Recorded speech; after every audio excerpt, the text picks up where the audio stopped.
মতুয়া সম্প্রদায়ের প্রবর্তক শ্রী শ্রী হরিচাঁদ ঠাকুরের 219তম আবির্ভাব তিথি। প্রায় 219 বছর আগে ওরাকান্দির নিকটবর্তী সাপলিডাঙ্গা গ্রামে জন্মগ্রহণ করেন হরিচাঁদ ঠাকুর। বর্তমানে শুধুমাত্র পশ্চিমবঙ্গ ও বাংলাদেশে নয়, বিশ্বজুড়ে কোটি কোটি মতুয়া ধর্মাবলম্বী মানুষের বসবাস।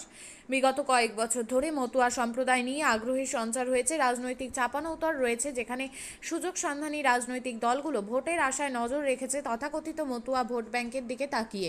বর্তমান মতুয়া পরিবারের অনেকেই রাজনৈতিকভাবে দ্বিধাবিভক্ত। বিভিন্ন রাজনৈতিক দলের প্রতিনিধি হয়েছেন তারা। বর্তমান যাই হোক না কেন, বাস্তবিক দলিত ও পিছিয়ে পড়া মানুষের ত্রাণকর্তা ও ব্রাহ্মণ্যবাদের বিরুদ্ধে লড়াই করা হরিচাঁদ ঠাকুরের কৃতিত্ব বাংলার ধর্মীয় ও সামাজিক ইতিহাসে খুব গুরুত্বপূর্ণ। আজ সেই হরিচাঁদ ঠাকুরের আবির্ভাব তিথি পালন করা হলো রায়গঞ্জ বিশ্ববিদ্যালয় প্রাঙ্গণে। রায়গঞ্জ বিশ্ববিদ্যালয়ের SC/ST সেলের উদ্যোগে একটি বিশেষ অনুষ্ঠানের আয়োজন করা হয়েছিল। আজ এই অনুষ্ঠানের মধ্যমণি ছিলেন উপাচার্য দীপক রায়। এদিন বেশ কিছু বক্তা হরিচাঁদ ঠাকুরের জীবনী, তার আদর্শ ও ভাবধারা নিয়ে বক্তব্য পেশ করেন।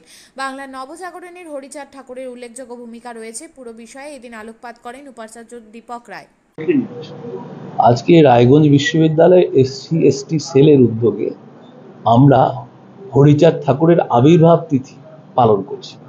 আমরা সকলেই জানি 219তম আবির্ভাব তিথি আজকে, এবং যে হরিচাঁদ ঠাকুর গোপালগঞ্জে, অধুনা বাংলাদেশে গোপালগঞ্জে আন্দোলন শুরু করেছিলেন, সেই আন্দোলনের মধ্য দিয়ে নমশূদ্র সমাজের যে মতুয়া আন্দোলন, এবং মতুয়া আন্দোলনের মধ্য দিয়ে আজকের থেকে 200 বছর আগে যে আত্মজাগরণ তিনি তৈরি করেছেন, আমরা বিশ্বাস করি বাংলার নবজাগরণের একটি গুরুত্বপূর্ণ অধ্যায়।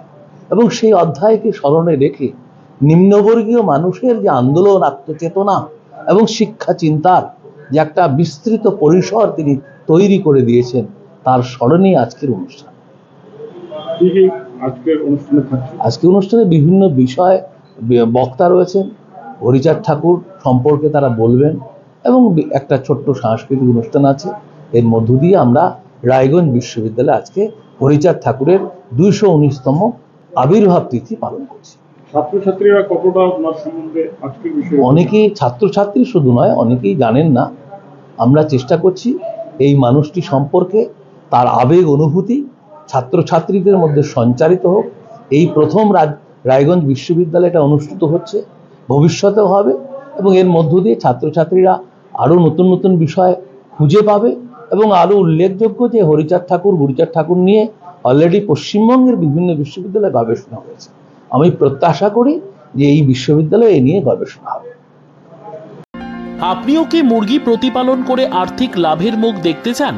হরেক রকম প্রজাতির মুরগির শাবক লালন পালন করে বিক্রয় করে লাভবান হতে পারবেন খুব সহজেই। তাহলে আর চিন্তা নেই, আপনার জন্য প্রচেষ্টা নিয়ে এসেছে সেই সুযোগ। একই ফার্মে হরেক রকম প্রজাতির মুরগি পেয়ে যাবেন এখানে রয়েছে করকনাথ মুরগি, এছাড়াও আছে গিনি, ফ্রিগেল, টার্কি দেশি, এছাড়াও কোয়েল মুরগির শাবক পাইকারি এবং খুচরো বিক্রয় করা হয়। যারা মুরগি পালন করে লাভবান হতে চান তাদের সকলকে আহ্বান জানাই আমরা। আজই চলে আসুন আমাদের প্রতিষ্ঠানে। আমাদের ঠিকানা মহারাজাহাট, রায়গঞ্জ, উত্তর দিনাজপুর। মোবাইল নম্বর 8250428960, 8145717292, 9907063902। শিক্ষাই জাতির মেরুদণ্ড।